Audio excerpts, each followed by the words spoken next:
Hey, welcome back to the Motorcyclist Podcast. This is where we talk about motorcycles and what makes them great. Topics on the show constantly change, but the one thing that always remains is two-wheeled fun. In this episode, we're going to talk about racing motorcycles. We're going to talk about how easy or difficult it can be. Should you race dirt or street? What's the minimum needed? And basically just like why you should do it. So before we get started, we always do our introductions. We've got Adam Wahid, editor for Motorcyclist. We have got our photo guy, Jeff Allen, and we've got myself, executive editor, Justin Dawes. As always, we start with what we've been riding. So, Jeff, you've been gone for a while. What have you been riding?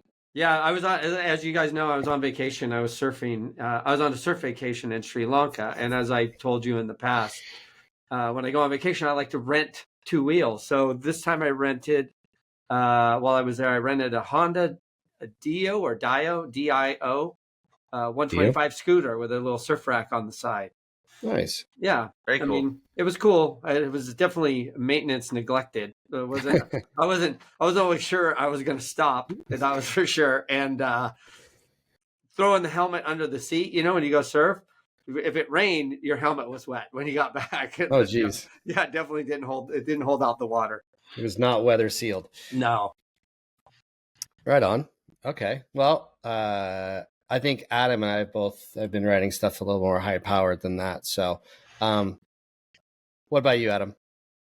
I've been riding the Aprilia RS660, and wow, what a magnificent little middleweight sport bike. You know, talk about Aprilia with getting that charisma of their RSV4 into a smaller package, you know, and a more affordable package. That RS660 definitely checks the boxes. Nice. Where did you ride it at?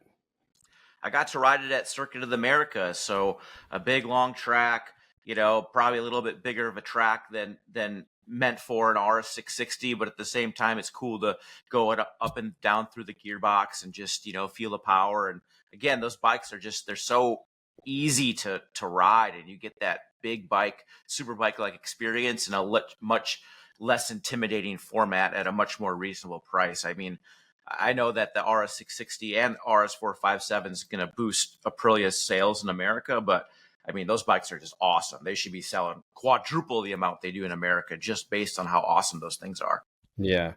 Yeah, it must be nice on a big track like Coda when you're riding a bike that's not a bajillion horsepower. Like you can use all the throttle coming out of corners, and, you know, because that track, you know, there's some spots where it kind of binds itself up towards the end, and a big bike makes it work.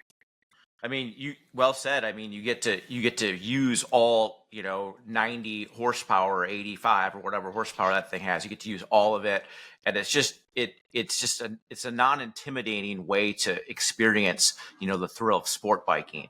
You know, and if you want to eventually move up into super bikes, you can cut your teeth on this. Learn the skills you need, because the skills you learn on that bike are absolutely going to apply to an RSV4. And then when you're feeling ready for more power, you can upgrade up to the RSV4, and you can really feel some Aprilia superbike excitement. Exactly. And I mean, we're talking about going racing.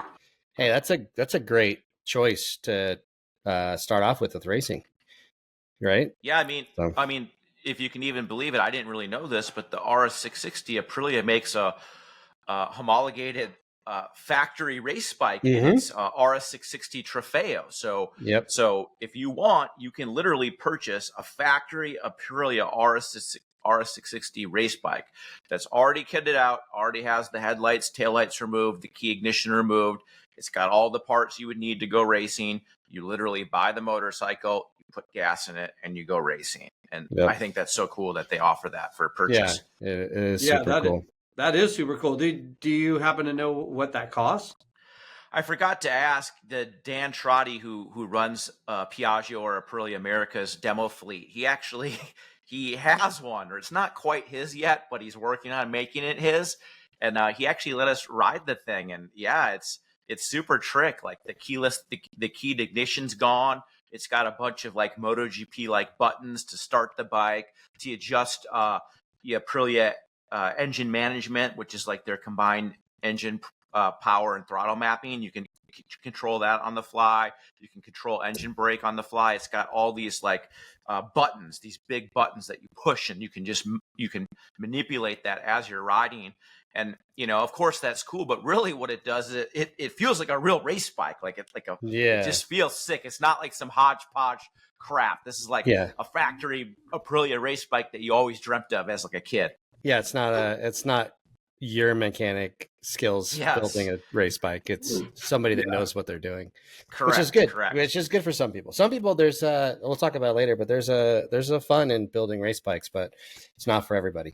So for myself, I went this week was quite the opposite for me than you in terms of manageable power. Well, I guess it is manageable with the right electronics, but I rode the 2025 Street Fighter V4S, which at this point, and they're very apt to tell you this at every chance, it is a Panigale V4S without a front fairing.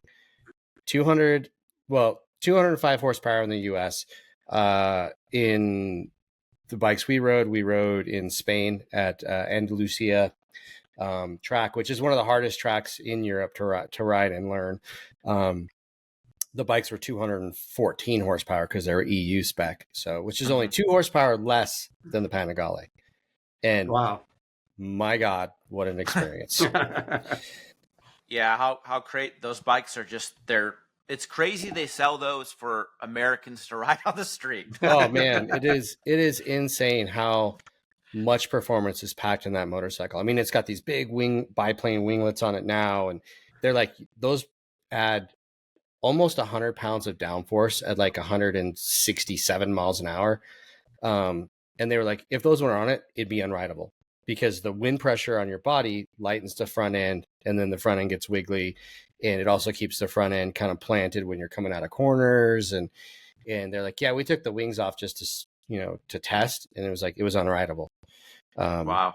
And it's got all the electronics you need. So I mean, you could knock it down to wet mode, which is only 160 horsepower. Right? In the wet. Yeah, in the wet. If you're going to ride in the wet, 160 horsepower is what you need. But the bikes we rode on slicks. It's very a very Ducati like press launch, right? So on the track only, slicks on warmers, everything turned up to 11, at some point. Yeah. So yeah, it was pretty wild. How crazy does that engine sound? Oh, dude, it is beautiful sounding. Obviously, it's not as loud as you would think from the side of the track. I mean, you can still hear it, and it still sounds like a V4 Ducati, and it's like it sounds awesome. But it's got these 2 big mufflers underneath the body of the bike, underneath the belly of the bike, and it keeps it not obnoxious. Like you have more like intake noise that you hear that sounds really good. But it's just, you've got these big wide bars and you're going into these corners, and man, it's a track. That track is a track that can jam you up really quick if you miss a mark. And I was missing marks a lot. And it's got that DVO, the Ducati Vehicle Observer system, which is like this predictive traction control safety system. So it's like, oh, like this guy, it pretty much knows what you're going to do before you do it. And it's like, oh, he's trying to tighten up the corner. I'm going to add more rear brake, and I'm going to cut the power here. And it, like, there was times when I completely blew a corner where I was learning the track, and I was still able to, I think on other bikes, I might've been out in the gravel. So wow, it's really cool, but man, it is so extreme. So extreme. Wow. Nice. Yeah. Yeah. Very cool. You and I are opposite ends. Yeah. The 2-wheel spectrum. I was almost on a bicycle. Yeah. You had like 5 horsepower, and I had 215 horsepower. And down the back straight, we were going, 260 something, 250 kilometers an hour. So like, 150, 160. And that's the only point on the track where I was wishing I was on a Panigale instead of a Street Fighter. Because the rest of the time, Street Fighter, for me, you have more room to move around. The foot peg position isn't as compact, and you can move around the bike a lot more with these big wide bars. But man, when you're going that fast down the back straightaway, it's a workout holding on. It's nice having a full fairing. Yeah. So that's the only time I would say you need it. But I think for most people, don't get a Panigale, get a Street Fighter V4S, because it's got all of it, and it's just, you know, especially if you're not going to go to a track a lot, it's way more comfortable. So, anyways, but that kind of takes us to tracks and racing. So, I want to talk about, to start off, like why we should go racing. Like, what are the reasons for someone to do it besides just the challenge of doing it? Well, it's always a fun thing to do. I mean, it's fun in theory until you start doing it and things get hard. But in theory, it always starts as a pretty fun thing. And, you know, I mean, even like when you think about it, I think of racing, I know this kind of sounds cheesy, but like think of Steve McQueen and on those Triumph TR6s through the desert, and this is going to be fun. And then we're going to have some suds after the race with our buddies. And, you know, like it's supposed to be a fun thing. It's absolutely a fun thing. And for 99.9% of people that are racing worldwide, it is for fun, right? They're not professionals. They're not going for a paycheck. They're doing it for fun. And if there's that many people doing it for fun, there's something to it. And, you know, like Adam said, myself, I think it's fun as almost anything, until you're in the middle of doing it. And then sometimes you're like, why do I do this to myself? But then as soon as you're done, you're like, oh man, that was fun. I want to do it again. Yeah. Anytime you do it and the conditions aren't, you know, exactly how you like them, it's raining or it's hot or something, you're like, why are we doing this? I'm about to throw up in my helmet right now. Yeah. But then, as Dawes said, the sense of accomplishment after, you know, realistically, win or lose, as long as you had fun and you stayed safe, you're gonna have a sense of accomplishment. At least I would. Yeah. Well, and the setting goals and the you know, getting the stuff ready and at least in all the times I've ever done it, we're always late getting the bike ready, and so there's that. You don't say. So there's that. You know, there's that part of the accomplishment is like being ready and getting stuff pushed out the door at the last minute, and you know, and then. Yeah, I think you know, there's the exercise of goal setting when you go racing, right? Like you set a goal to do something, and then you have to follow through with it, and that's a healthy exercise for any human being to do, is to set a goal, because you can apply that to other parts of your life once you're doing these things, right? So, and then competition, it exposes your strengths and weaknesses as a rider. Right? You learn real quick when you're racing what you need to work on. Yeah, exactly. But it's also a nice, you know, we do lots of things in our lives as like distractions from the other parts of our life, whether it's watching TV or staring at your phone or something. But getting ready for planning, getting ready for racing, that's a nice distraction, you know, compared to those other things. Very much so. Yep. It is, and it allows you to really hone in on your focus on a particular thing, you know, especially in today's world where there's a lot of noise coming from all directions all the time. Yeah. You know, racing kind of allows you to, you know, focus a little bit, which is cool. Yeah, very much so. And then there's the aspect of you're going to make new friends, right? You're going to become buddies with those people that you go to the racetrack with. And maybe even some new enemies. And maybe some new enemies, depending on how it goes, or how good you are or how bad you are. Because you could make some enemies making mistakes, but you could also make some enemies just by being better than other people. But for the most part, you know, racing for fun, everyone's there to have fun, and you all are sharing in this experience. And at the end of the day, everyone's giving each other high fives and sharing drinks and bench racing until you're blue in the face at the end of these things. Yeah, and good memories, you know. Yeah, very much so. You know, so those are all the really big reasons of doing it. But number one is still, it's just fun. It's really fun, right? So let's talk about like how easy is it to go racing? Like Is it hard? Is it difficult? Is it somewhere in between? I would propose that there's all kinds of racing to do, and you could find something that fits you that wouldn't be difficult to get into, right? You've got all kinds of racing to do, like, anything from dirt to street. So motocross, which Adam does time to time, Jeff does time to time. I don't do time to time. It's not my jam.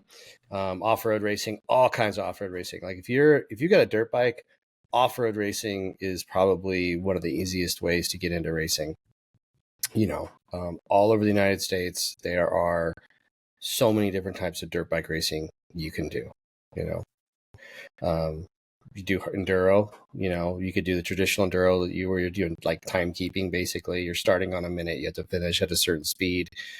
Those are pretty fun. They're less common these days, but they're very cerebral and kind of fun. And usually you're not fast enough to stay on time anyways. There's hard enduro, which is basically just a course that makes you cry.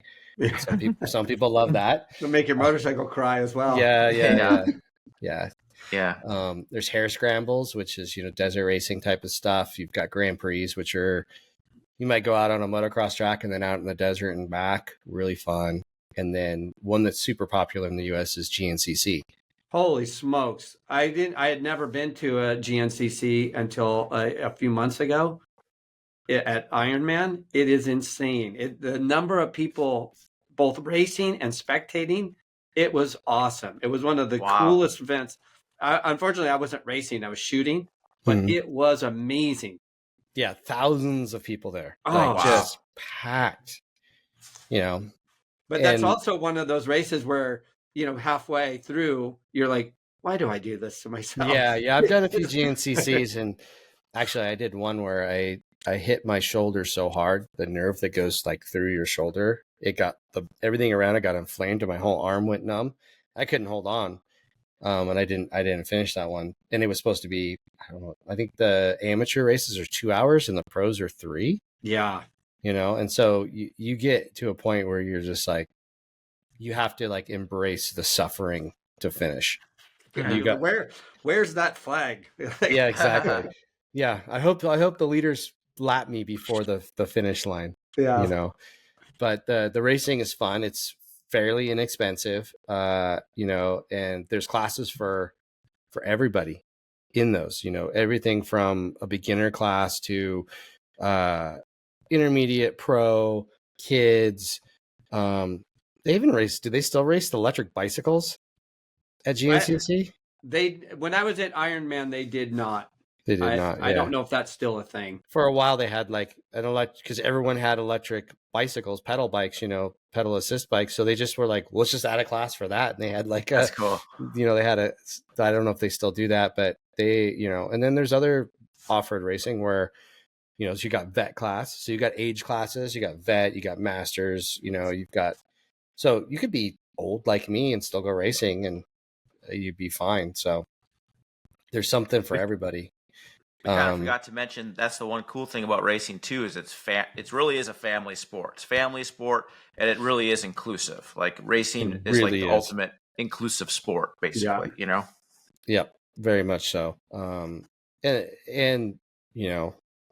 I think it's also some of the fairest racing, because of all the classes there is. You can find a class that fits your skill level, and you're going to fit in there. You're not going to feel like, oh, I'm lining up against someone that's just way faster than me and I'm going to get smoked, right? You go sign up for a beginner vet class, go sign up for a beginner masters class, right? And you're going to be racing against people that are learning to race and learning to ride, and it's fair, Yeah. And they're fair about moving you up when you start winning. They're like, okay, you've won enough. Now you get to go to the next class. You have to, which is cool. Again, that's the accomplishment you feel by going racing and improving your skills. Yeah. So it's definitely dirt bike stuff is for sure. Then there's track racing. Adam's done some road racing. I'll let you talk about that, Heed. Well, I would say that's a lot more complicated than the dirt bike racing, in terms of time, money, commitment, everything, maybe even danger level too, maybe, Yeah. Yeah. But yeah, I mean, it definitely is a great way to, feel the exhilaration of your sport motorcycle, is to do it racing. You get to compete on track with other like-minded racers, and it's obviously way more safe than trying to do some illegal street racing. It's a sanctioned event, so it's legal, it's safe.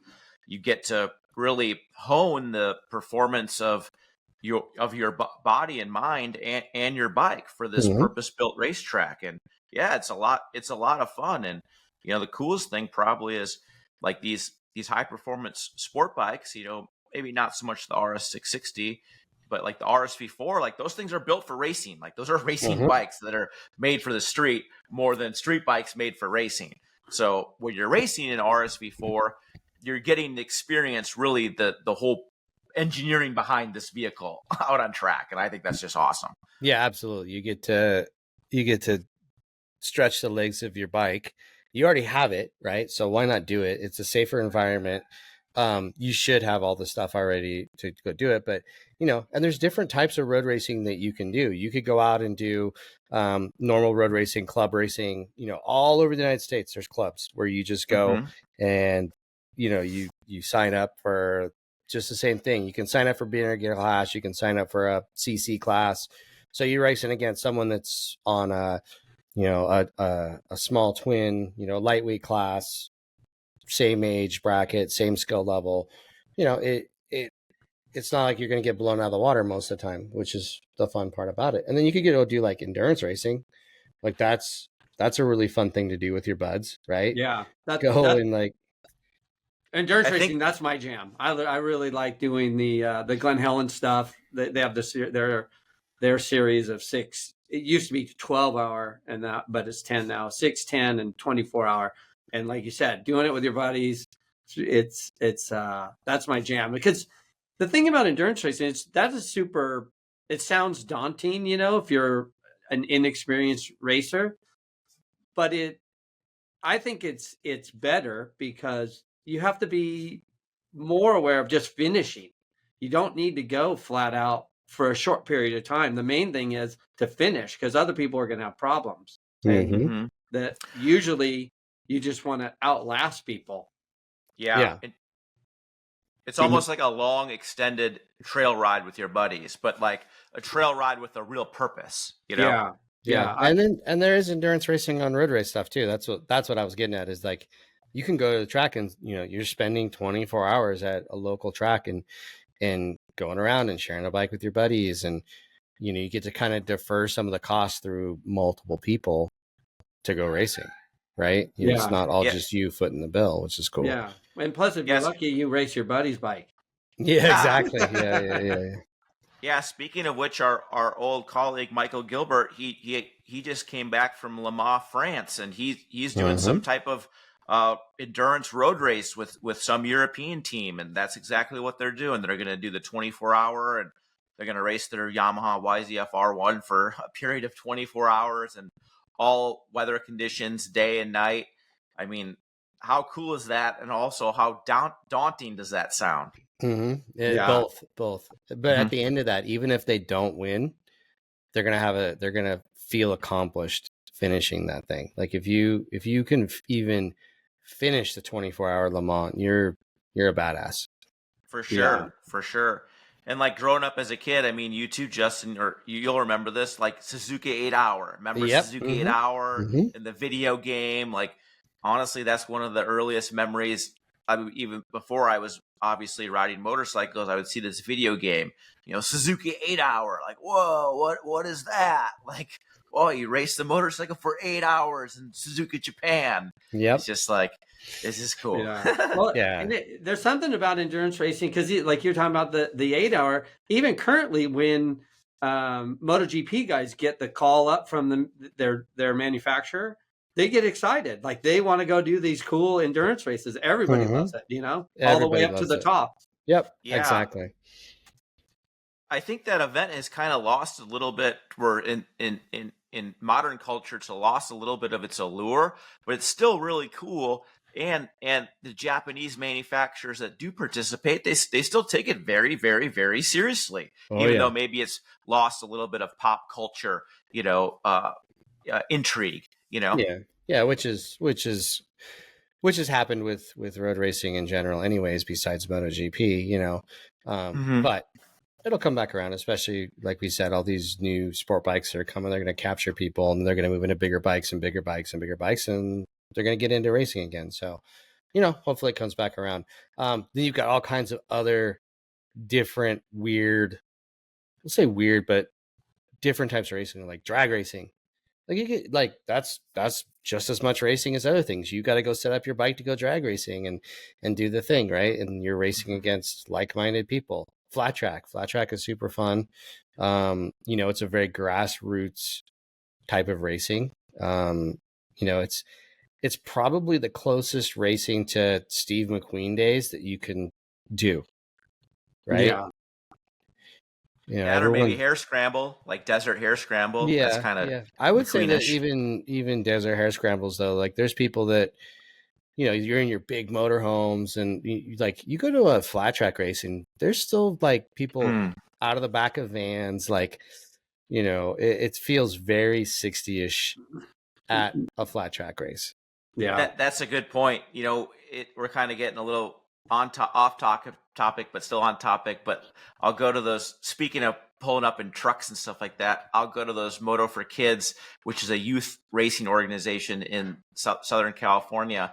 And it always trips me out because I'll go to these things and these little kids racing, and you'd think that most of the people would be showing up in like pickup trucks and these little vans. No, they're showing up in Renegade toy haulers. It's just like, it's factory racing effort for 8-year-old Johnny, and it's just it's just crazy to me, Yeah, that is one thing about motocross, like, and all these things. Like you could do this as a little kid to being in your 70s. So there's something for everybody. But some of the parents, man, they're trying to relive their heyday through their children, right? And they're trying to like, all right, I didn't make it, but my kid's gonna make it. I'm putting everything into it. And like you said, like freaking semi trucks for an 8-year-old with 7 bikes. He's got 5 practice bikes, one for every day of the week, and he's got his race bike and his backup race bike.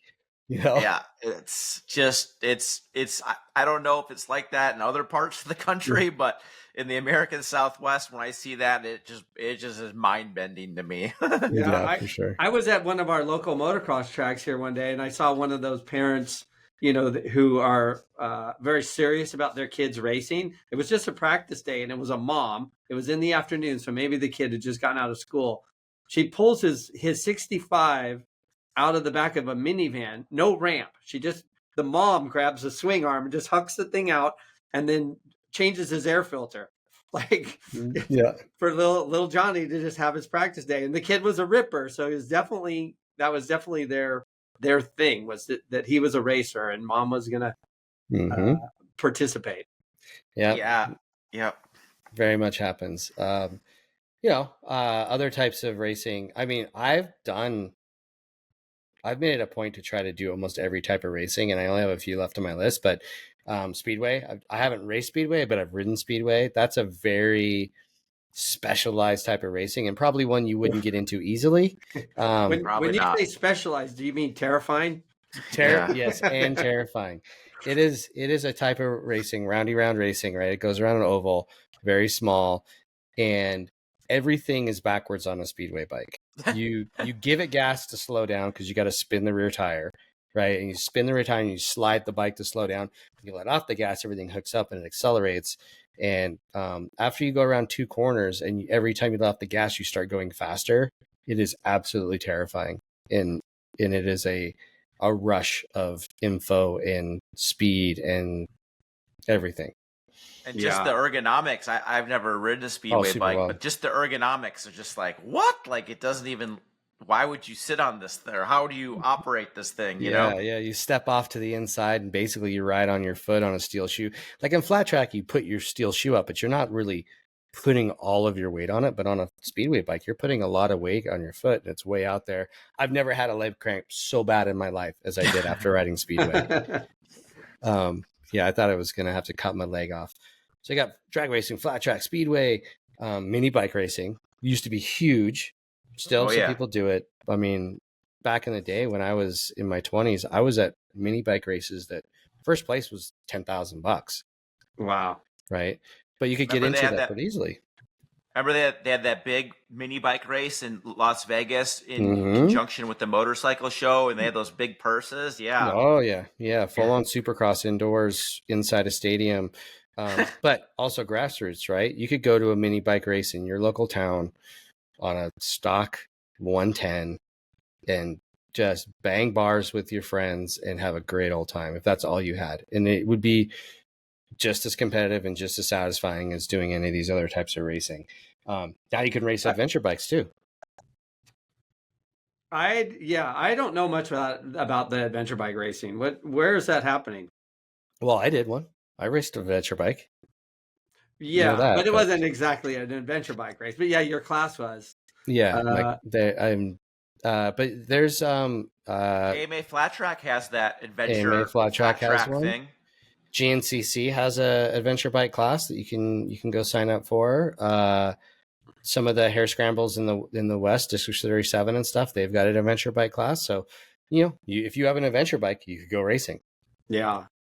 I could see that class kind of not ever becoming crazy popular, but growing. I mean, with the popularity of adventure touring bikes and everyone is making them, the middleweight bikes are crazy capable. I could see that being a little bit of a thing, Yeah. It sounds like a good way to make the affordability of off-road racing not affordable. Sure. Yeah, very much so. But I mean, if you owned a nice adventure bike and you just wanted to try your hand at it, you go sign up for whatever it is, $100, $40, $50, whatever it may be, and just go out on the course and bash down the course and enjoy yourself. Yeah. I mean, hooligan off-road racing is big. I mean, there's guys racing Harley Sportsters in the Mint 400 and, all these off-road races. Same thing as the adventure bikes. It's kind of just a weird fringe thing, but man, really fun to do and different. If you live where Wahid is originally from, you could go ice racing. Yeah. Yep. I mean, I guess in Minnesota and Wisconsin, though, the days of from what I've heard, the days of the crazy cold, ice-filled winters are kind of going away. A little bit of global warming action where, they don't really get that snow and cold temperatures like they used to. I was actually just talking to some of my old Minnesota buddies, and they were saying that just the winters aren't like they used to be. The snowmobile segment's kind of drying up. The lakes aren't as frozen as they are. But when they do freeze, ice racing is a great way to get your fix. And yeah, absolutely. Anders Carlson, who just joined the UTV driver team, he recently penned a nice article about ice racing for us. And, I've never done ice racing, but I read those kind of articles and man, it looks fun. Yeah. Paul James from Harley Davidson, he goes ice racing all winter long, man. He loves it. He's totally into it. He's got a crew that they go out and, a few weekends out of the winter, they're out there dicing it. Yeah, and you always hear, at least I hear that when you put those purpose-built studded motorcycle tires on there, that the grip you have against the studded tire in the ice it's more grip than a road racing bike with brand new racing slicks, which is just crazy to me. Super grip, yeah, definitely. So I think the point we're making here with naming all these series and how you can get into it is that there's plenty of choices for everybody to go motorcycle racing, right? There's something that's going to fit you, your bike, and something that can pique your interest in terms of racing, right? And you've already got the bike, you've already got the gear. So, in a lot of cases, all you really need to do is especially in the dirt bike stuff, is just step up to the plate, put down your money, sign up for a race and go do it. Some of the road racing stuff, you may have to do some more work and you're going to have to maybe go to a new racer school, which is good because you're going to learn how to have all the proper track etiquette and learn to go around a track. So it's a plus for sure, right? Yeah, and that's a good moment to plug some of the street bike motorcycle schools out there, like Yamaha's Champion School and California Superbike School.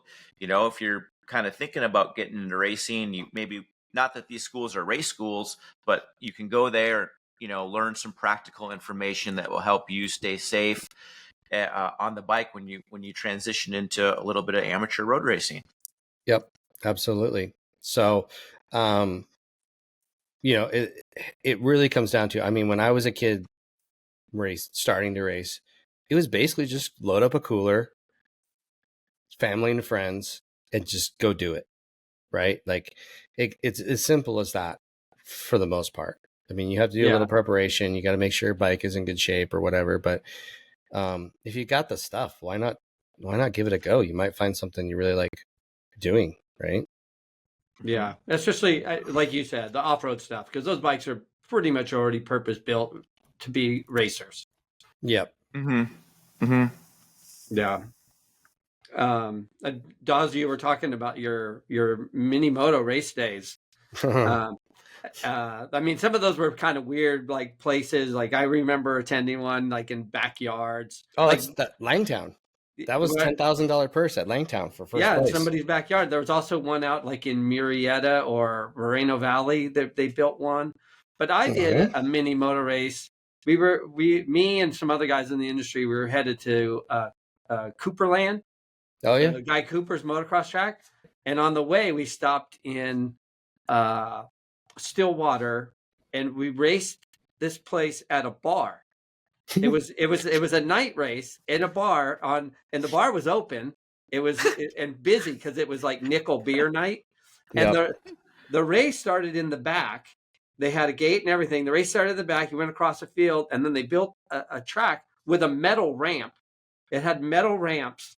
And then the course turned and came in the back door of the bar. And then you went off the stage between the pool tables and then back out a side door right through the bar while it was open. And they had that area kind of cordoned off, but there were spectators just standing there on the other side of the pool tables. And it was fantastic. Craziest thing. That's so fun. That is awesome. Wild style. I remember seeing photos of that at some point going, oh, that would be fun. Yeah. So it was a little sketchy. The metal ramp was a little slippery because it was at night and wet, and they had covered in beer, in nickel beer. Yeah, and they had it. They had a light on it, and they had it pointed straight into your face, so you couldn't see. Yeah. Yeah. Right on. So, what about where's the best? What do we think is like the best way to really start this? Like we keep just saying just go sign up, but if you were to like someone was to come and say, I want to start motorcycle racing, where do I start? What do I do first? Where do I go? Like, should I start with street bikes? Should I start with dirt bikes? Should I, you know what I mean? Like, well, I think as we already touched on it, you start with a dirt bike. Dirt bikes. Yeah. Yeah, absolutely. There are more places that they happen virtually every single weekend. Yeah. And you can do an SRA GP, or some Grand Prix style racing series wherever you live. Grand Prix races are cool because it's a course, and it's not usually a terribly long course, but not a short course either. So you get to learn the nuances of a course. You're never going to be you're going to be doing laps. So you're going to get to learn the terrain, and then typically those GPs, people want to race and they want to win, but it's more mellow than maybe a motocross race or a flat track race. It's just more mellow, so, and all you really need to do a Grand Prix motocross race is you just need a dirt bike and maybe some not super worn out knobby tires. It's that easy. It's that easy. Yeah. And what's nice about Grand Prix is they're usually shorter too. They're like 45 minutes. So if you're not like, man, I couldn't go race dirt bikes for 3 hours straight. You don't need to. You can go do a GP. You don't have to, you don't even have to invest the full day if you don't want to. If you're in a classes in the morning, you could go race and be done and home for lunch sometimes, Well, that's the big alluring thing about those kind of races is you show up in the morning at 7 a.m. You do your practice, your quick 1 lap practice, 8. You race in the morning. You're home by after lunch. That's one of the really great things. You don't even need more than a tank of gas. You just use your existing dirt bike gear, helmet, goggles, pants, boots. You don't need any special gear besides what you normally wear. It's cheap and easy, and it's fun. Yep. That's about the most approachable style of racing, because not many just basic amateur riders are fit enough to go flat out for 20 minutes, let alone 45 minutes. So it makes it more approachable, I think, because you have to sort of manage your energy, and that you ride in a bit of a safer zone. Yeah, for sure. I think if you have a dirt bike, or if you're thinking about buying a motorcycle to go racing, it's absolutely get a dirt bike and go Grand Prix racing. It's the simplest way to get into it. It's the least time intensive, and it gives you a really good flavor if you want to keep doing more and doing different, right? What about like road racing? Like, what would be,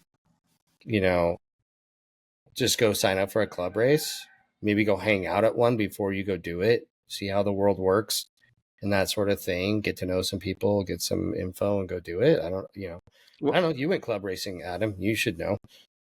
I think just going to a local amateur race and just checking out the scene and just going there, not even to participate, just to look and stuff. I think that's always a great, introduction to things, walking around, talking to people, and then if you're ready you're like, oh, this looks fun. I want to do something like this. It probably wouldn't be a bad idea to participate in a Yamaha champ school or something similar. They have more racing-esque programs there, which is going to, just kind of get you up to speed. Not so much speed on track, but speed mentally on, what to do, what the flags do, just pacing of the day, that kind of stuff. So, in those champ schools, they're not ridiculously expensive. They're not crazy, so I think that would be a good way to get your teeth wet. And then if you wanted to decide to do it afterwards, you take your street bike, invest in some aftermarket body work. There's a lot of great aftermarket body work out there. You prep your bike, you do some safety wiring to some of the components that could traditionally leak fluids and create mayhem on track. So you do that. You do a couple other small modifications, like put racing tires on your bike, and show up at a club race and enter the beginner class, and you'll have a great time. And after that, you'll know if that's something you want to pursue or not. And if you don't want to pursue it, the great thing is you take off that bodywork, you sell it, no big deal. You put your stock OEM bodywork back on the bike, and now you ride as a street bike again, no harm, no foul. And you're a better street bike rider. Yeah, correct. Your skills are correct. But knowing how things go, you're going to try that, and you're going to like it, and you're going to want to do it. Exactly. As it goes with racing. If someone were to ask me for advice on that, I would, for racing on the pavement, I would say supermoto. Supermoto, like approaching that style of pavement or racing on the tarmac, supermoto is much like moto. Like the bikes are cheaper, the tires are cheaper. Cheaper only because you don't go through them as quickly, and at least in our area out here, there's stuff like that going on pretty regular. I would say supermoto, and with supermoto there are small displacement classes, just like in all the moto racing. Honestly, that's a really good point, Jeff. In the American Southwest, we have access to that more readily than they do maybe in other parts of the country. And it's a great way to get your feet wet. I mean, again, you're using a dirt bike. Dirt bikes are relatively inexpensive. They're high performance racing bikes. You do a couple modifications. I mean, realistically, you don't even need to do some modifications. You go buy a stock Kawasaki, or, KTM's coming out with its 390 SMR. I mean, these aren't race bikes, but you buy these things, you try your hand, see how you like it on the supermoto. Oh, I like this. Well, then you could maybe invest in a more high performance supermoto, and then you can graduate from that into street biking. That's Cody Kopp is doing that right now. Basically, that kid. Yeah, Cody Kopp's doing that right now. He's the reigning AMA flat track 450 singles chap, back to back, and he accomplished all he needed to accomplish in that. And now he's trying to go road racing, and he did that talent comp at Circuit of the Americas last weekend. That was his inaugural race. So, he's kind of transitioning into street bike riding, via flat track, via supermoto. Now he's going into street bike racing. Yeah. Yep. And supermoto makes it super easy because you have the big wheel classes. So you can just show up with basically a dirt bike with your dirt bike wheels and just change the tires. And I have been to races where they actually have a knobby class, a supermoto knobby class. So you just bring your roached out knobbies and just run them again on the pavement.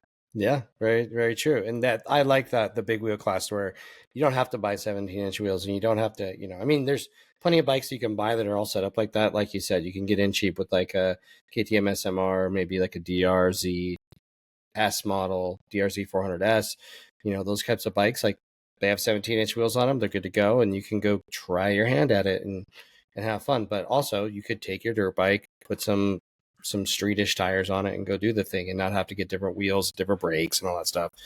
Then you're gonna go down the rabbit hole and you'll end up doing that. But yeah, to get a taste, you don't have to go all out to get a taste in some of these things, and then there's all these other types of weird racing we talked about, those are a little bit tougher to get into, but some of those might speak to you a little more, right? So like I love doing rally because it's a very cerebral racing. You have to like read a road book. You have to pay attention to the notes and where you're going and navigate and don't get lost. And that brings the speed down a little bit and it brings the danger down a little bit. And it's a really satisfying way to go racing. And sometimes you could do multiple days and all that stuff. And I think it's one of the funnest ways to get started racing, but you're going to need some specialized equipment. And I think that's maybe the hardest part about all motorcycle racing, besides going riding and dirt bikes, is you're going to need some specialized equipment. Yeah. That's when the costs start rising quickly. You can, but, I think the hardest part is making this decision, the jump to do it in the first place.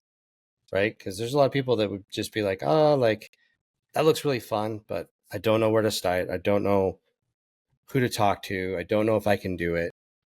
Just go do it. Just give it a shot. Like to give it a shot is not that tough. You just got to make the decision to do it. Right. Yeah. Crack open a couple of beers with your buddies and get them committed. Get them committed. That's the thing. Get a bunch of friends together and all go racing. Decide to do it together. It makes it easier. Absolutely. Let the bench racing begin. Yeah, exactly. Yeah, everybody's ready to go, on a Saturday night. Yeah, exactly. What about what are some other like hard parts about going racing? Because it's not all easy. Like we're like, oh, just go do it. It's easy. But I mean, it does take some effort and you do have to invest some time and money to do it. So what else is a hard part of racing? The cost. I mean, it is for sure. I mean, but as we were saying, you can choose affordable ways, but the more you do it and you're going to wear out stuff and then you're going to, or damage it. But it's just the cost. As you get more serious, the costs get more serious. That's the big obstacle. And then associated with that is if you're really into it, you're going to have to travel. And then that's, even more cost. You can help mitigate costs, though. I mean, just by obviously, we all want to hop up our bikes and get the cool exhaust and the cool this and that. But realistically, you don't, especially in the beginning, you don't really need that stuff. You don't really need it. A lot of these bikes these days, I mean, of course, a dirt bike, you'd want to put on exhaust. Exhaust is not that crazy expensive, but these bikes are very, they're very high performance and well built from the OEMs where, especially nowadays, I mean, KTM's built their whole business on race ready, coming with the stainless steel brake lines, coming with some of these high end components that typically, on a Japanese bike, you would replace. And KTM's made their business out of offering this bike as a production bike that you just buy and go race, Yeah.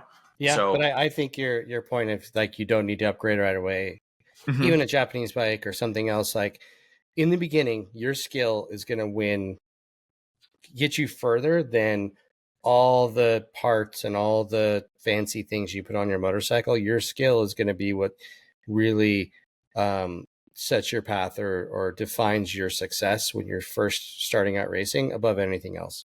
Because you're a beginner and you don't know how, and everyone in that class doesn't know how to fully utilize a 65 horsepower 450 or a 215 horsepower Panigale V4, or, you know, like if you're green to it, it doesn't matter. Like you could go out on an RS 660 versus a Panigale V4, and if you're both beginners, it's going to be a tight battle. Yeah, for a long time, the machine is not the limiting factor. Yeah. Long time. Yeah. I would say some other hard parts about it though are you're putting your bike on the line. Like, right? There's a chance of crashing. Crashes can happen, and you are gonna incur those costs. And in some cases, you may completely destroy your motorcycle. Absolutely. I mean, that's something that's real on the street bike side. You know, dirt bike side, you know, usually your mishap's not going to totally destroy your dirt bike. It can, but it usually doesn't. But yeah, street bike. For some people, this is their street bike. This is literally their bike they ride to the grocery store, and now they're taking off the bearings and racing it. And when they have an accident and that bike's destroyed, now you can't ride to the grocery store. You can't get to work on Monday. Yeah. So. Yeah, damage and accidents are a real thing, but that's why, you know, it's good to invest in a little bit of training, a little bit of you know, going to a school, just kind of getting some firsthand knowledge to help mitigate chances of accidents. Exactly, skills wise, also in terms of adrenaline wise, right? Like if you go to a tri school and you go and you start to normalize the speed and the closeness and all that kind of stuff, then when you go racing, you don't get as much of the red mist and you just send it, right? I mean, you're totally right. I mean, just getting comfortable with those kind of speeds and those kind of closing distances, you know, that's applicable in any type of racing, but you know, that's just all practice and putting the time in, you know, doing a track day. You don't have to begin by racing. You can go to a closed course motorcycle track day, a compact octane track day, and get familiar with those speeds, you know. Same on a dirt bike, you know, you can go do a ride with some of your buddies that maybe are faster and get comfortable with just that kind of stuff. Yep, exactly. So, I mean, yeah. So the hardest part is putting your bike up, making the jump. You're going to travel, you're going to spend some money, time investment after you start doing it. Those are all the hard parts. But, you know, like putting your bike on the line, there's another way you can do it. You can do a ride and race, or ride and drive. Like there's times where you can find companies that will rent you a dirt bike or a street bike, you know, and you can fly somewhere and go somewhere exotic and go racing, right? Totally. Yeah, I know there was this one company, I can't remember them, but they used to service Thunder Hill Raceway in Willows, California, and they had a fleet of Ninja, you know, 250s and then into 300s and the 400s, where you show up, you just fly into Sacramento Airport and you rent a car and you go to the track, and they'll have a shiny new Ninja 400 all race prepped for you to compete on. And, you know, I've never participated, but gosh, that's got to be a hoot. You know, it's got to be. Yeah, that's going to be fantastic. If you do it, make sure you get the insurance. Do not skip the insurance. Well, that is like the full-on factory experience. Is show up at the airport with your gear bag, and that sounds awesome. Yeah, is my steed ready? Yeah, and then we didn't really talk about it, but like, you know, we've talked about in a prior Motorcyclist Podcast episodes, the motorcycle safety and apparel, how it's, you know, the airbags and a lot of the safety tech. We didn't have this stuff not too long ago. And now to be able to have, you know, Tech Air 5 Plasma, where you have a wearable motorcycle airbag to protect you in, you know, any sport you do, whether it's riding on the street or off road, like that's amazing, you know, especially for $1,000 to have that kind of safety and technology protecting you in case of an accident. Like that's absolutely a worthwhile investment, in my opinion. Yeah, for sure. Absolutely. So, okay, well, let's talk about ourselves. Like what do we personally get out of racing, right? Like what's the reason because we all do it. We all race. I mean, we've been in motorcycles forever. we are blessed to be able to have more access to motorcycles and racing than everyone else. But, we've all been doing it for a very long time, and we all have not given up on racing. So Adam, what about you? What do you get out of it? Why do you do it? Well, I think it's really cool to do some type of racing or competition just because, we spoke about it a little bit earlier, but, in today's world, there's a lot of outside things that are coming at you, whether it's, work, school, your girlfriend, your phone, whatever. Racing is really cool because it allows you to kind of get all that noise to go away and you get to focus on something. And whether that's focusing on, training and getting your body up to speed, as Jeff said, getting your program right with getting all your parts and accessories and, getting all the logistics of racing, to actually going racing, when you're on the starting line, Dawes, and you're zeroing in on what you have to do and nothing else really matters. Like, that's the coolest thing to me, is just being able to like lock in and just, you get to focus on something, and all that other stuff that bugs you or just bothers you just fades away into the oblivion. And that's really cool. For sure. Yeah, to Adam's point, I mean, like the excitement of getting up, even like getting up early, like if you have a local race, like how easy is it to get up at 4 a.m. when you have a race that day? Like the alarm goes off, you're like, boom, I'm up, I'm ready to go. No, that's how I am. Like I all of it, that's that excitement, that anticipation. It's well, and that's the point of I think for me, what I get out of racing is that build up, that anticipation, that nervousness, all that, like all those emotions of like the uncertainty, how am I going to do? Like, and this could be a simple screw around race like a GP, or like when we did the rally on the V-Strom, like there's a lot of nerves and how's this going to go? And then when you're done with it, you have that satisfaction of doing something tough and following through with it. And it's like this release of all of that pent up emotion that you had before you got there. You have this build, and then it's awesome. Yeah. And it continues to build, right? Like at least like for us racing dirt bikes, like that moment where you're sitting on the gate and the revs are up and you're trying to find that engagement on the clutch, and that moment is super, super exciting, and it seems to last forever. You're just sitting there. Yeah. And then, within a split second, if you got it right or not, Yeah. I mean, that's cool. It's like time slows down when you go racing. Yeah. It really does. You're going to live longer. If you go racing, you're actually going to live longer. Because being on the gate lasts forever. Yeah, exactly. There are times when it seems like, it never ends. And that could be too when you're off-road racing or something, and something is super hard and difficult. You're like, this is never going to end, I guess, there's that part too. So there's that part. So let's talk about our favorite type of racing before we close this up. Adam, what's your favorite type of motorcycle racing? You know me, variety's the spice of life. So I think all of it's pretty cool. There'll be phases of life where you think one's better than the other, but I think it's all cool, from dirt bike racing to street bike racing. Like, racing's one of the oldest forms of, as soon as the motorcycle was invented in the late 1800s, early 1900s, what were they doing? Racing. So it's like the joke. How's the joke go? When did motorcycle racing when the second motorcycle was built? Exactly. So, it's just cool having some competition, and, we're really lucky in today's world where manufacturers are building these awesome, incredible machines in basically every category. And, now's the time if you want to experience the thrill of competition. Motorcycle racing is really fun. Great way to do it.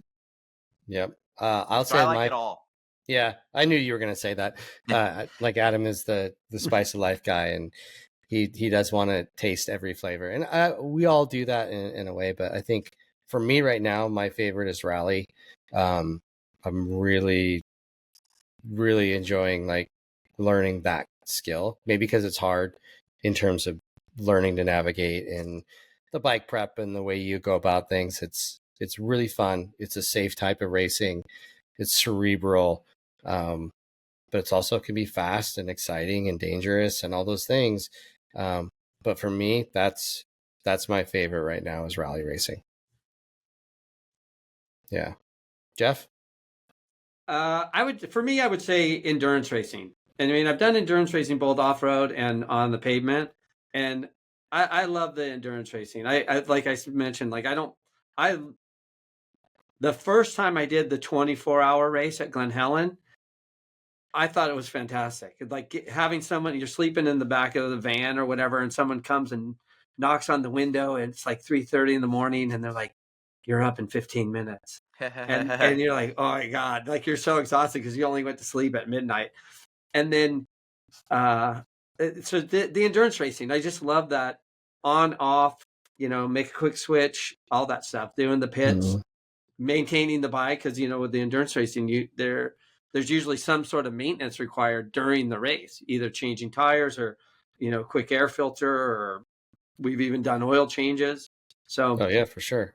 yeah. It's to me it's fun, but that 3:00 wake up for me is rough.